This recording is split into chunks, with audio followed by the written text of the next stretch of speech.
Derrière le rire tonitruant, les premières fissures d'une vie blessée, je parle ici en tant que journaliste ayant passé 15 années à enquêter sur la vie des célébrités, à disséquer les sourires publics, à écouter les silences, à lire entre les lignes des interviews et à confronter l'image médiatique à la réalité intime. Peu de parcours m'ont autant bouleversé que celui de Carlos, figure populaire par excellence, incarnation de la joie communicative, du rire sonore et de la bonne humeur permanente. Car derrière ce personnage haut en couleur, presque caricatural, se cache une existence marquée très tôt par des blessures profondes, des renoncements silencieux et une douleur sourde que le succès n'a jamais réellement effacée. Un enfant né dans l'ombre d'une légende. Carlos voit le jour en 1943 dans une France meurtrie par la guerre. Dès sa naissance, son destin est intimement lié à celui d'une femme hors norme. Sa mère, Jacqueline Boyer, immense vedette de la chanson française, gagnante de l'Eurovision. Pour beaucoup, être l'enfant d'une star est un privilège. Pour Carlos, ce fut d'abord un poids. Très tôt, il comprend que sa vie ne lui appartient pas entièrement. Il n'est pas seulement le petit Jean-Christophe, son prénom de naissance, il est le fils d'eux. Dans les coulisses, dans les conversations chuchotées, dans les regards appuyés, cette filiation devient une étiquette impossible à décoller. Chaque pas qu'il fait semble comparé, évalué, mesuré à l'aune de la réussite maternelle. Cette situation crée chez l'enfant un sentiment ambigu, une admiration immense pour sa mère, mêlée à une impression constante d'infériorité. Comment exister quand on grandit dans l'ombre d'un monument? La solitude derrière les projecteurs? Contrairement à l'image d'un enfant choyé et comblé, Carlos connaît très tôt une forme de solitude affective. Sa mère, absorbée par sa carrière, sillonne les routes, enchaîne les spectacles, répond aux exigences d'un milieu impitoyable. L'amour est là, sans doute, mais souvent à distance. Carlos grandit entre des adultes, dans un monde où l'émotion est souvent masquée par le professionnalisme. Il apprend très jeune à observer, à écouter, à comprendre les codes, mais pas forcément à exprimer ses propres failles. Cette carence émotionnelle laissera une trace durable. C'est dans ce vide affectif que naît chez lui un mécanisme de défense fondamental. Faire rire, amuser pour être aimé, exister par le sourire qu'il provoque chez les autres. Le rire comme armure. À l'adolescence, Carlos développe un tempérament jovial, excessif, presque envahissant. Il parle fort, rit plus fort encore, occupe l'espace. Beaucoup y voient un simple trait de caractère. En réalité, ce rire est une armure. Dans les témoignages de proches de l'époque, revient souvent cette même idée. Carlos était celui qui faisait rire tout le monde, mais à qui l'on ne demandait jamais s'il allait bien. Sa corpulence, qui deviendra plus tard un élément central de son image publique, commence aussi à jouer un rôle ambigu. Elle le rend différent, parfois moqué, parfois réduit à une caricature. Plutôt que de lutter contre cela, Carlos choisit de l'embrasser pleinement. Il amplifie le personnage. Il devient celui qu'on attend qu'il soit.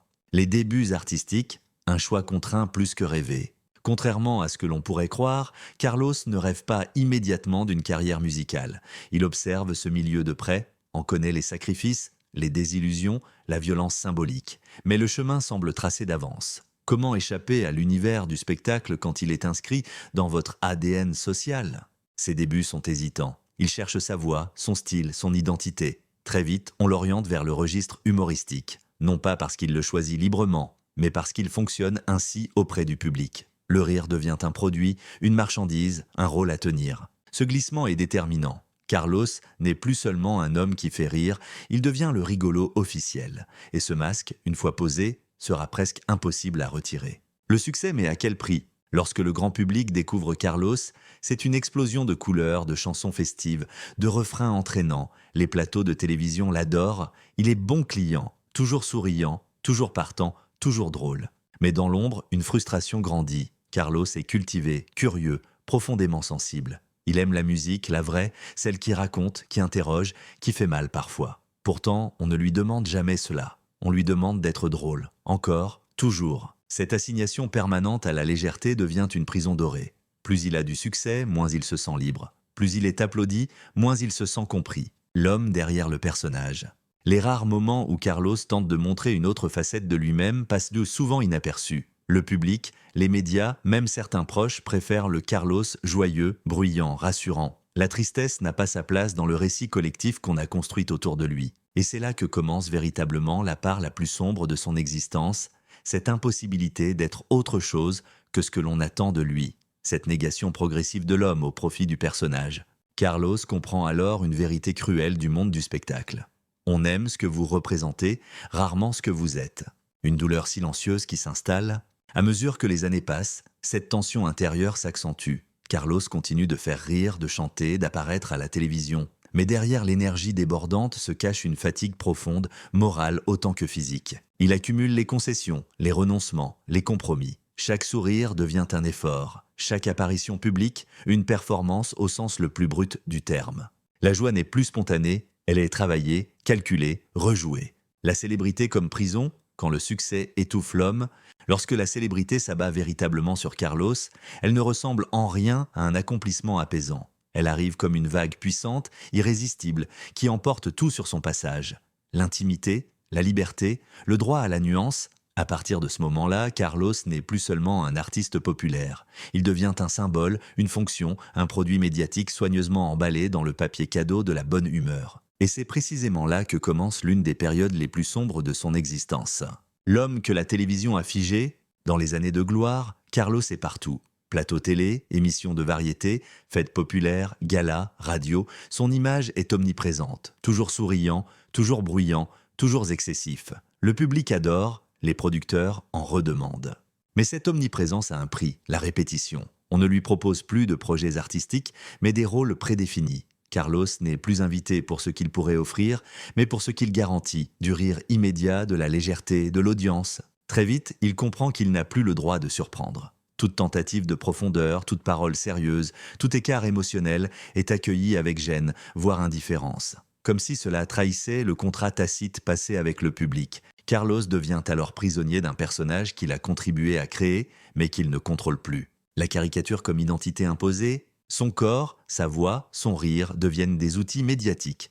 On le filme souvent sous le même angle, avec les mêmes blagues, les mêmes refrains, les mêmes grimaces. Cette répétition crée une caricature durable. Carlos n'est plus un homme complexe, mais une figure folklorique. Ce phénomène, fréquent dans le monde du spectacle, est particulièrement violent dans son cas, car plus il est réduit à une image, plus sa souffrance intérieure augmente. Il le dira plus tard à demi-mot, on riait de lui autant qu'avec lui. Cette confusion est destructrice. Elle installe un doute profond sur la nature même de l'amour du public. Est-on aimé pour ce que l'on est ou seulement pour ce que l'on amuse? Le besoin de reconnaissance artistique, jamais comblé. Contrairement à l'idée reçue, Carlos n'est pas indifférent à la critique artistique. Il lit, il écoute, il observe. Il sait très bien que son œuvre n'est pas prise au sérieux par une partie du milieu culturel. Cette mise à l'écart le blesse profondément. Il aurait aimé être reconnu autrement. Pas nécessairement comme un grand chanteur dramatique, mais comme un artiste complet, capable d'émouvoir autant que de divertir. Or, cette reconnaissance ne viendra jamais vraiment. Chaque succès populaire renforce paradoxalement son isolement artistique.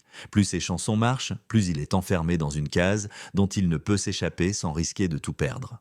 La fatigue d'être toujours celui qui va bien.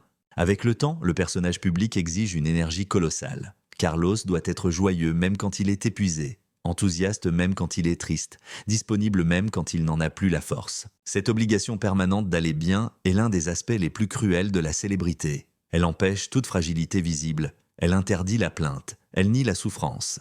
Dans l'intimité, Carlos commence à s'isoler. Il parle moins de lui, il garde pour lui ses angoisses, ses doutes, ses peurs. Le rire, autrefois réflexe de survie, devient un automatisme vide. Le rapport complexe à son corps, devenu élément central de son image publique, est à la fois une arme et un fardeau. Il le sait observer, commenter, parfois moquer. Il joue avec cette image, mais en souffre profondément.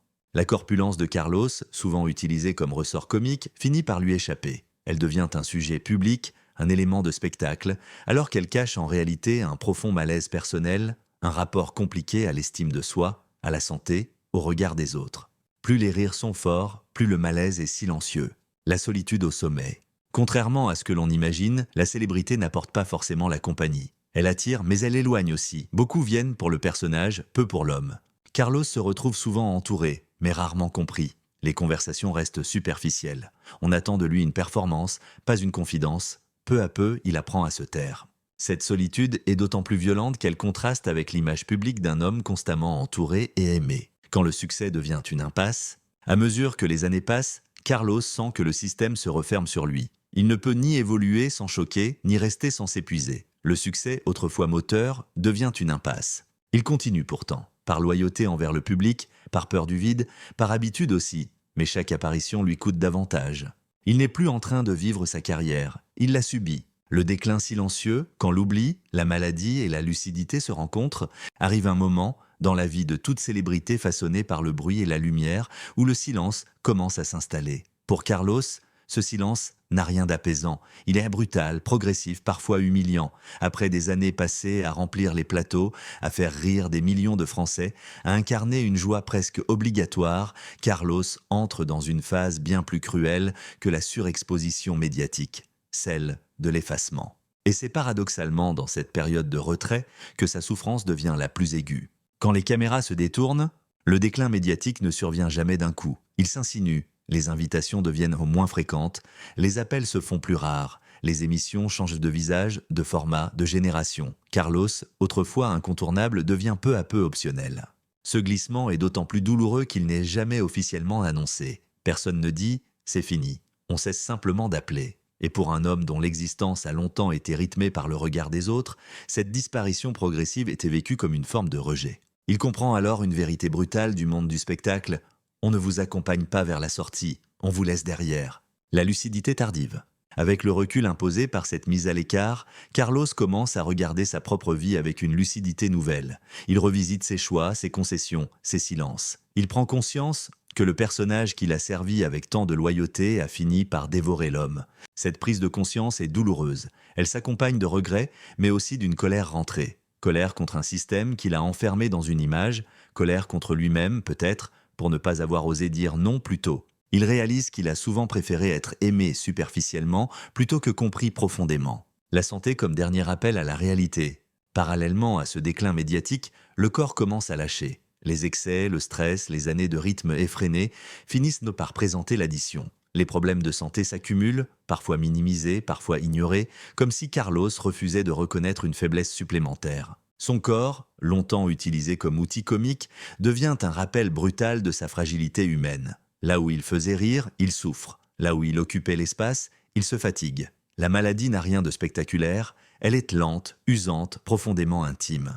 Et surtout, elle survient à un moment où l'attention médiatique s'est déjà déplacée ailleurs. L'isolement affectif. À mesure que les projecteurs s'éteignent, le cercle relationnel se resserre. Beaucoup disparaissent avec la même discrétion que les caméras. Il reste quelques fidèles, mais aussi de longues heures de solitude. Carlos, qui a tant donné aux autres, se retrouve face à lui-même, sans public, sans rires enregistrés, sans obligation de faire le clown. Et cette confrontation est vertigineuse. C'est souvent dans ces moments-là que surgissent les questions les plus difficiles.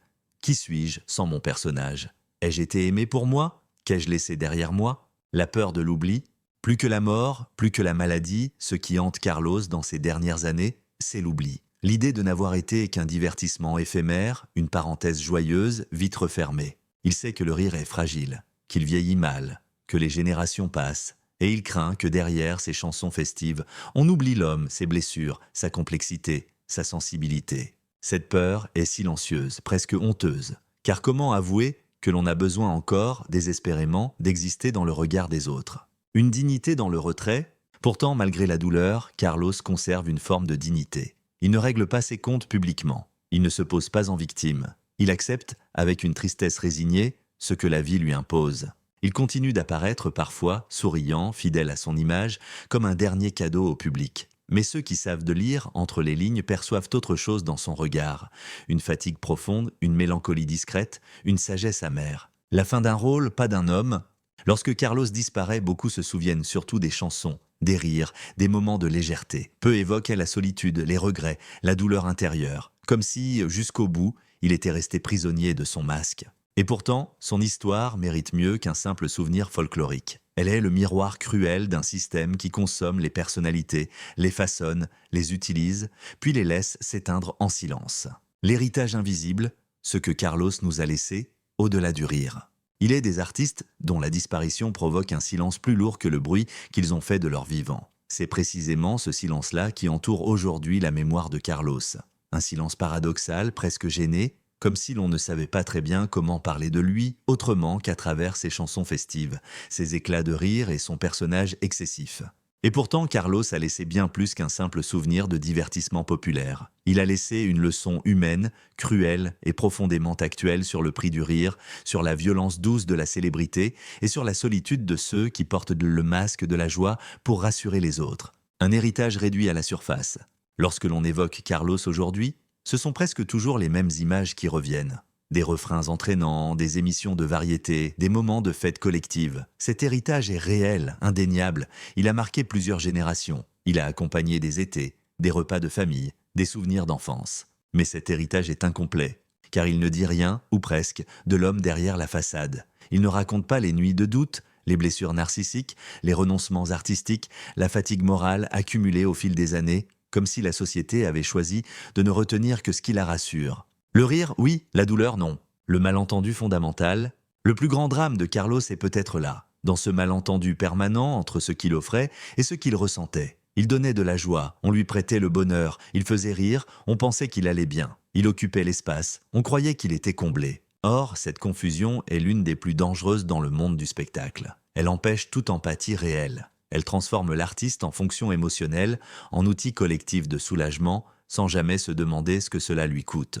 Carlos n'a pas été incompris parce qu'il était discret. Il a été incompris parce qu'il était trop visible. Ce que son parcours dit de nous, en tant que journaliste, après 15 années passées à analyser les trajectoires de célébrités, je peux l'affirmer sans détour. Le destin de Carlos n'est pas une exception. Il est un symptôme. Il révèle notre rapport ambigu à la célébrité. Nous adorons ceux qui nous font du bien, mais nous refusons souvent de voir leur fragilité. Nous consommons les émotions qu'ils produisent, sans nous interroger sur leur origine. Et lorsque l'énergie s'épuise, lorsque le rire se fait plus rare, nous passons à autre chose. Carlos a été aimé tant qu'il remplissait sa mission implicite. Le jour où il n'a plus correspondu à cette image figée, il est devenu invisible. La cruauté du rire obligatoire, son héritage pose une question essentielle. A-t-on le droit d'être triste quand on est connu pour faire rire ? Carlos, toute sa vie, a semblé répondre non, non par conviction mais par nécessité. Il a incarné cette figure tragique de l'amuseur public qui n'a jamais le droit de tomber, qui doit rassurer même quand il souffre, qui doit sourire même quand il s'éteint à l'intérieur. Ce modèle, encore très présent aujourd'hui, est profondément destructeur, et Carlos en a payé le prix. Une mémoire à réhabiliter. Réhabiliter la mémoire de Carlos, ce n'est pas renier ses chansons joyeuses, c'est les compléter. C'est accepter que derrière la fête se cachait un homme sensible, intelligent, cultivé, parfois perdu. Un homme qui aurait voulu être regardé autrement, au moins une fois, sans son costume de clown. C'est aussi reconnaître son courage silencieux, car continuer à donner de la joie quand on est fatigué de vivre, c'est une forme de bravoure que l'on célèbre rarement. Ce que Carlos nous demande encore, s'il y a un message à retenir de son parcours, ce n'est pas la nostalgie, c'est la vigilance. Vigilance face aux images trop lisses, face aux artistes enfermés dans des rôles, face au sourire permanent qui dissimule parfois des abîmes. Carlos nous rappelle que la célébrité n'est pas une protection contre la souffrance, qu'elle peut même l'amplifier, et que le rire, aussi généreux soit-il, ne doit jamais être une obligation. La vie de Carlos fut bien plus sombre que ce que nous avons longtemps voulu croire. Derrière le rire tonitruant se cachait un homme blessé, lucide, souvent seul, mais profondément humain. Son histoire nous oblige à regarder autrement ceux qui nous divertissent, à écouter leur silence autant que leurs éclats. Carlos n'était pas seulement un chanteur populaire, il était le miroir d'un système qui confond joie et bonheur, visibilité et reconnaissance, amour du public et amour réel. Et peut-être que lui rendre justice aujourd'hui, c'est enfin accepter de le voir tel qu'il a toujours été. Un homme qui a fait rire le monde tout en portant seul un poids que peu ont réellement voulu voir.